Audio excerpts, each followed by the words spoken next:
Okey, siput dia tak ada tulang belakang tapi dia ada cengkerang untuk memberi perlindungan kepada dia dan juga menyokong badan dia.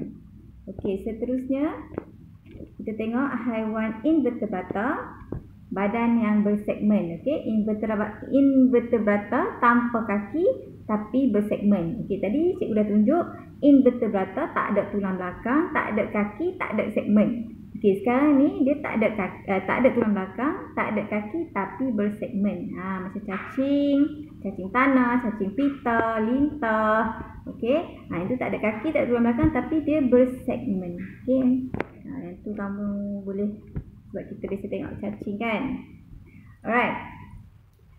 Kemudian invertebrata berkaki. Okey. Ciri-ciri invertebrata berkaki adalah yang mempunyai badan bersegmen dan mempunyai kulit keras, okey, rangka luar. Right, tengok. Kebanyakan organisma ataupun haiwan di dunia ni kebanyakan kalau nak banding invertebrata dengan vertebrata memang banyak invertebrata lah sebab apa? Okey, sebab kita tengok info sains tu, okey, serangga ialah kumpulan haiwan yang paling besar yang wujud di dunia ini, mempunyai 950,000 spesies. 950,000 spesies. Okey, itu baru spesies, tak bilang satu-satu lagi kan. Banyak kan. Okey, kita tengok yang ada 3 pasang kaki. Contoh kat sini ada semut.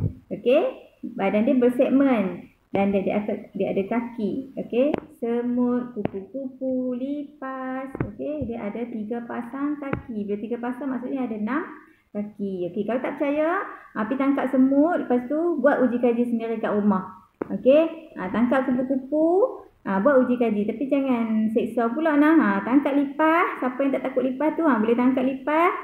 Okey, lepas tu bagi dia terbalik kan. Bila bagi terbalik, dia tak boleh nak lari pergi mana dah. Buatlah kira berapa kaki yang dia ada. Okey. Okey, kemudian lebih daripada 3 pasang kaki. Lebih daripada 3 pasang ni maksudnya 3, 4 dan lebih lah. Okey, contoh laba-laba. Laba-laba ada berapa pasang kaki? Sebelum ni tahu tak? Pernah kira tak laba-laba ada berapa pasang? Okey, so ni bila cikgu kira ada berapa ni? Ada 4 pasang kaki. Okey. Kemudian kalajengking pun ada 4 pasang kaki. Apa lagi? Kutu pun ada 4 pasang kaki. Okey, ada 8 lah kaki dia. Okey, macam lain ni macam belangkas, selipan, udang. Ni dia kata lebih daripada 3 pasang kaki. Kita tak tahu berapa banyak kaki dia ada. Okey, kalau hampa rajin, hampa tangkap lah. Kalau jumpa lipan, tangkap lipan. Lepas tu kira lah. Kalau rajin kira. Ataupun ulat gonggok. Kalau rajin kira berapa kaki yang dia ada. Jenuh beli kasut. Kalau dia kena pergi sekolah tu jenuh beli kasut sekolah. Okey. Tapi hati-hati lipan ni kita tahu berbisa. Alright, next. Kita tengok haiwan vertebrata. Okey, tadi cikgu dah sebut vertebrata maksudnya haiwan yang mempunyai tulang belakang. Okey, kita boleh bahagi kepada 5 kumpulan utama: ikan, amfibia, reptilia, burung dan mamalia. Okey. So kita tengok satu-satu. Ikan. Alright. Ikan ialah haiwan yang mempunyai ciri-ciri sepunya yang berikut. Okey, memanglah bila kita tengok ikan kita tahu tu ikan, tapi kita kena kaji jugalah dia punya ciri-ciri yang menyebabkan dia tu dikategorikan sebagai ikan. Apa dia ciri utama dia? Poikiloterma. Okey, terma, dia sebut terma ni dia berkaitan dengan haba. Maksudnya suhu lah. Okey, poikiloterma ni ataupun kita panggil berdarah sejuk. Okey, haiwan yang berdarah sejuk maksudnya suhu badan dia tu boleh berubah-ubah mengikut persekitaran. Okey, suhu persekitaran. Sebab tu haiwan ni dia boleh hidup di tempat yang sejuk boleh, tempat yang panas pun boleh sebab dia mengikut suhu persekitaran. Itu maksud dia. Alright, kemudian ciri yang seterusnya ialah badan diliputi sisik keras tapi berlendir. Sisik ikan kan. Alright, kemudian mempunyai sirip, ekor, bernafas melalui insang. Okey, bertelur dan melakukan persenyawaan luar. Apa maksud persenyawaan luar? Maksudnya percantuman gamet betina dengan gamet jantan berlaku di luar badan betina. Okey, di luar badan ikan betina. Maksudnya contoh ikan betina melepaskan gamet dia di dalam air. Okey, melepaskan ovum dia. Ikan jantan melepaskan sperma di dalam air. So ovum dengan sperma bercantum di dalam air, bukan di dalam badan ikan betina. Okey, itu maksudnya persenyawaan luar. Okey, dan kelebihan persenyawaan luar ni maksudnya telur ataupun anak yang dihasilkan tu dia banyak lah. Okey, kenapa telur yang dihasilkan banyak? Sebab bila dia duduk di luar dia tak selamat. Okey, kemungkinan telur tu dimakan oleh haiwan lain. Jadi dia perlu menghasilkan telur yang banyak untuk kebarangkalian anak dia tu hidup lebih tinggi. Okey, contoh-contoh dia ialah ikan badut, ikan kerapu, ikan belut dan bermacam-macam ikan lah. Okey, banyak ikan. Kemudian amfibia. Okey, amfibia ialah haiwan yang mempunyai ciri-ciri sepunya berikut. Okey, sama, berdarah sejuk, boleh hidup di darat dan air, badan diliputi kulit yang lembap. Okey, anak amfibia bernafas melalui insang. Okey, anak amfibia, sebab contoh bagi amfibia ni, kalau boleh kamu boleh ingat 3 lah. Okey, katak, okey, salamander, kodok. Katak, salamander, kodok. Okey, anak katak nama dia berudu. Okey, berudu masa ni, okey, berudu dia tak ada kulit macam katak yang dewasa. Jadi dia bernafas melalui insang.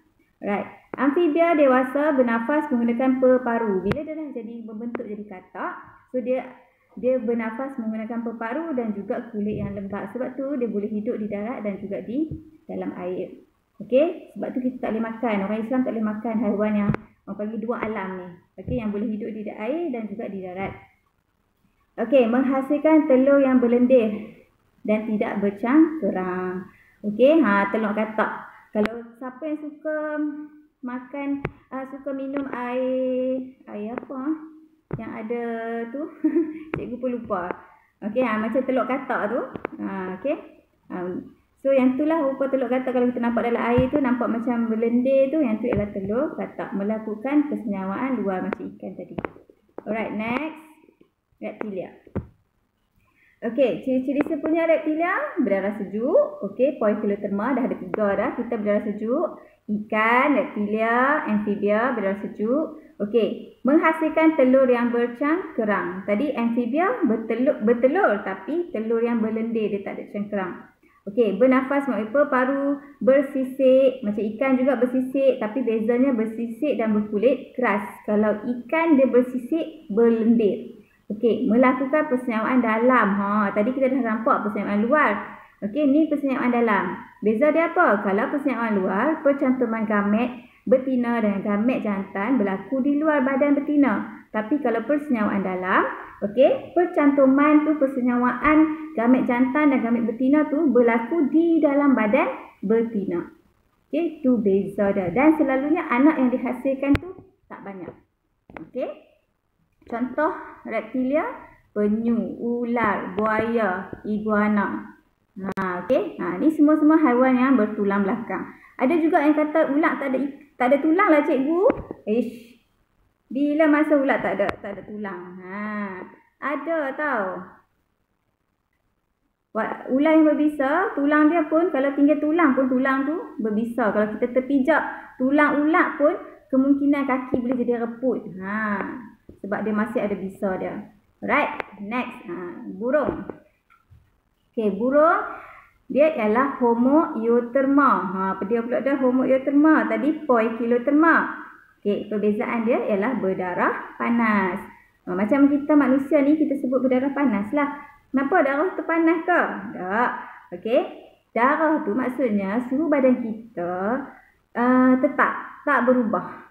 Walaupun suhu di persekitaran berubah, tapi suhu badan kita di dalam tak berubah. Okey, jadi kita ni tak boleh menyesuaikan. Kita tak boleh sesuaikan diri kita di tempat yang terlalu sejuk ataupun yang terlalu panas. Kalau kita duduk di tempat yang terlalu panas, mungkin suhu badan kita tu dia akan jadi terlalu tinggi. Bila jadi terlalu tinggi, kita akan demam. Tak boleh macam tu. Okey? Badan diliputi bulu pelepah untuk mengekalkan suhu badan. Okey. Ni burung lah, bulu pelepah. Bernafas melalui paru, mempunyai sayap atau kepak yang membantu setengah burung untuk terbang. Okey, kenapa dia kata setengah? Semua burung boleh terbang apa? Tak. Okey, ada setengah burung tu tak boleh terbang macam burung unta walaupun dia ada sayap, ada kepak tapi dia tak boleh terbang. Okey, kemudian macam ayam kan dia ada bulu pelepah tapi dia tak boleh terbang. Dia boleh terbang sikit je, tak boleh terbang tinggi. Okey, mempunyai sepasang kaki yang bersisik, melakukan kesenyawaan dalam, menghasilkan telur yang bercengkeram keras. Okey, contoh burung macam-macam burung, ayam, itik, okey, semualah yang spesies dengan dia. Next ialah mamalia.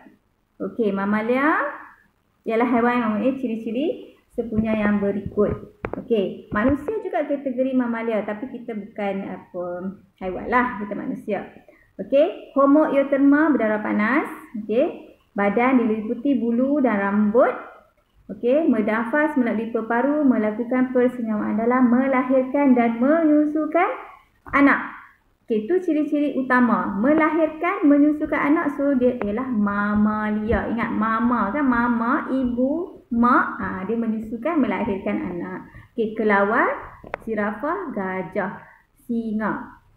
Okey. Okey, nanti ada satu soalan yang dia akan tanya, satu organisma ni dia mamalia tapi dia macam platypus. Okey, platypus tu dia mamalia lah. Nanti kamu kaji kenapa platypus tu dikategorikan sebagai mamalia. Okey, tenggiling. Kenapa tenggiling tu dikategorikan sebagai mamalia? Cuba tengok Okey. So hari ni cikgu rasa setakat itu je lah cikgu nak sentuh tentang pengelasan haiwan. Okey. Untuk pengelasan tumbuhan kita akan sentuh untuk next class. Cuma cikgu nak kamu tengok homework untuk hari ini. Okey, homework untuk hari ini muka surat. Okey, muka surat 17 dan 18. Okey. So apa-apa kita bincang dalam WhatsApp. Kemudian okey, setakat itu saja PDPR cikgu pada hari ini. So kamu boleh ulang-ulang untuk video ni sampai faham ataupun tanya PM cikgu lah kalau ada sebarang soalan. Okey, bye. Assalamualaikum.